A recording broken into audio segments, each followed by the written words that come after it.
what is domestic and family violence?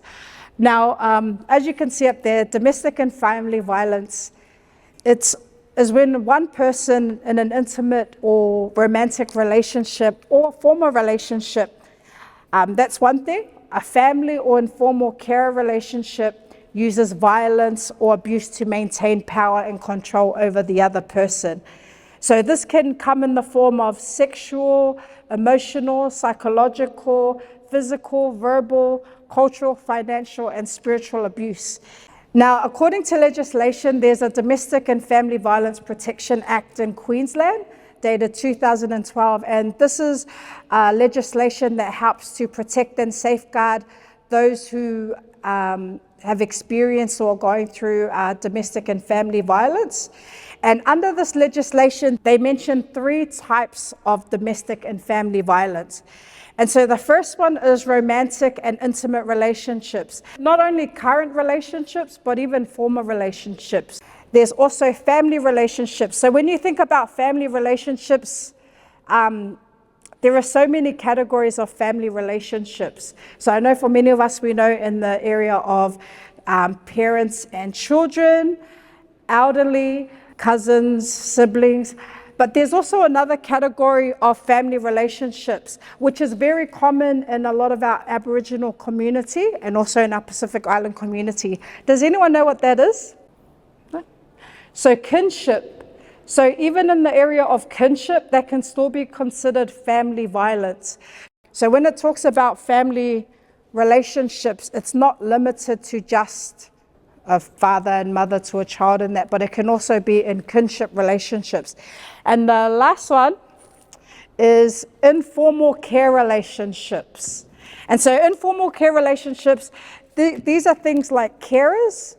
So, you have people that may have intellectual disabilities or other concerns. So that comes under the category of family violence. So even if you're not directly related to a person, but they are under your care or you are under the care of someone, if any abuse happens within that relationship, that still falls under the category of domestic and family violence. So 1 in 4 children are exposed to domestic violence in Australia.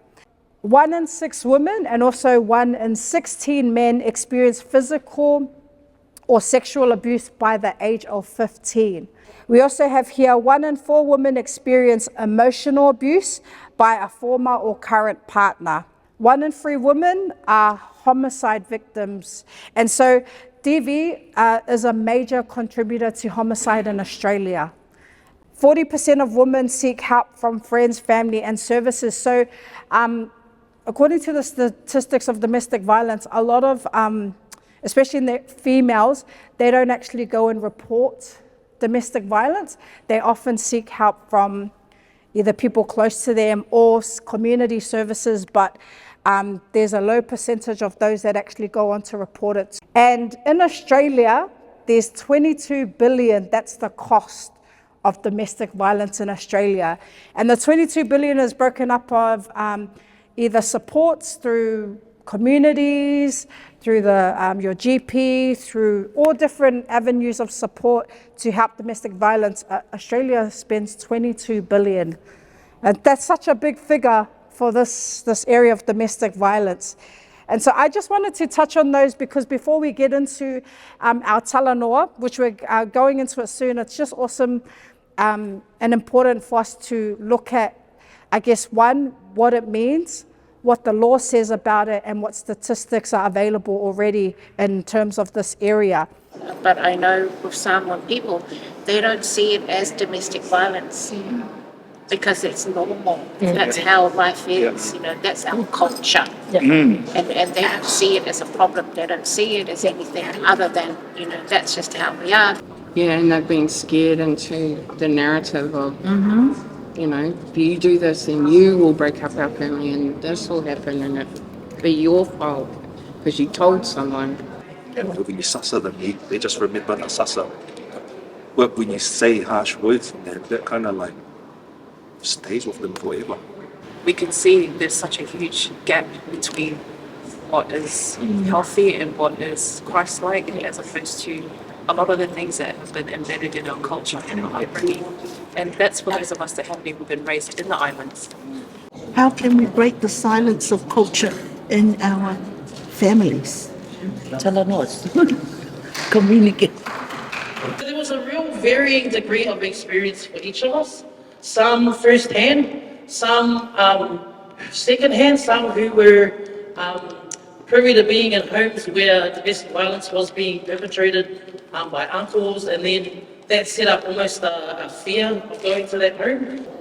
The hidings that we would have received or the discipline that we would have received growing up, that would be deemed as domestic violence. Although a lot of us, we look back and we would just note it down as discipline because that was the norm for us. But nowadays, by definition of the law, and even probably for some of our younger generations, they would immediately identify that as domestic violence. We have an actual resource, a tool, a book that was created, and we are thankful for the Department of Justice and Attorney General for helping to fund the development of a little booklet.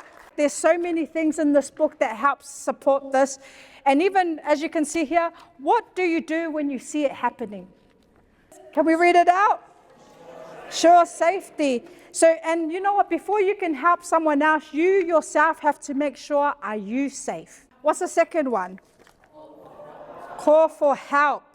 You may be faced with situations where you may not be able to directly help. So calling on help, it could be calling on those that have a professional in the field, calling on help to even keep yourself safe. The third one, document what you see. And if it's safe to do so, document what is happening, because this is really important, because this can help protect either the victim or it can protect those that in the situation. What's the fourth one? Oh, yeah. Reach out to the victim. If you feel it's safe, reach out to them. Number 5, provide resources. So just like this booklet that'll be published, we have so many different resources, or even here at our hub, we have contact details of different resources that can help support people that are going through it, like DV Connect or certain helplines. What's the next one? Check in. So if you know the victim or if you see someone going through this issue, please check in with them, and often go back and check in, because sometimes you can just help someone and then leave them. But if you've been able to help someone, that might mean that the relationship you've built with them is that they can only trust you. So it's important to go back. And the last one, educate yourself. It's important that we're not just going by third-party knowledge. It's important that in the work that you do or out in the community to also educate yourself about these things, because it can help. If not having proper education or information can really make things worse. So in addition to this booklet, we also have a little brochure, and it's called The Great Talanoa, Breaking the Culture of Silence. It's a little small brochure that even helps people to run their own Talanoa sessions. We also have video resources that will be available on our YouTube. And these are only just a few of many other resources. So just know that it's not just limited to having conversation, that there are resources out there, and some of the resources may not be internal here, they may be external. And so we'd like to just thank you for being a part of this Talanoa session. We know it wasn't easy, but it was such a humbling experience to listen and just hear the stories and the journey of a lot of our Pacifica people that sit around this space. And so, yeah. Well, that concludes our Talanoa for today. I'm going to pass it over.